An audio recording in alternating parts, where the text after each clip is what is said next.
So, you're ready to get your learners on board, huh? Great! Let's dive into how you can subscribe learners in a few easy steps. First things first, you've got to publish your template. This is your starting point. Just remember, once it's published, you can't tweak certain settings without unpublishing it. So, take your time to get it right. Next up, create a course. This is where the magic happens. As you're setting up your course, you might notice the option to select a learner group. It's not always necessary, but it can come in handy for certain situations.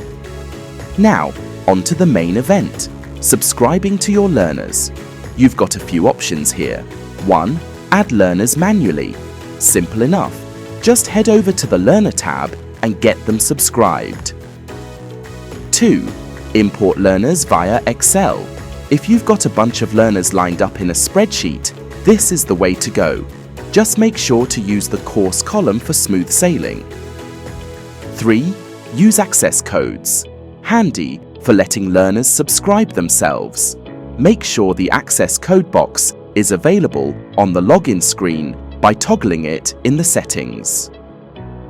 Now, if you're dealing with learner groups or bundles, we've got options for that too. Sometimes grouping learners can make your life a whole lot easier.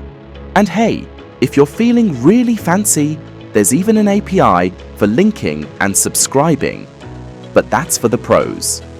Oh, and don't forget about licenses. You'll need those to subscribe to your learners. If you're running low, reach out to your tenant admin or us directly to stock up.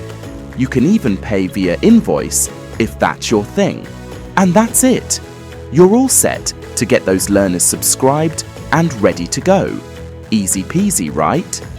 Thank you so much for watching. There are more tutorial videos available to you on our channel. If you would like to know more about something specific or have recommendations of a tutorial you would like to see, feel free to comment down below, like and subscribe for more.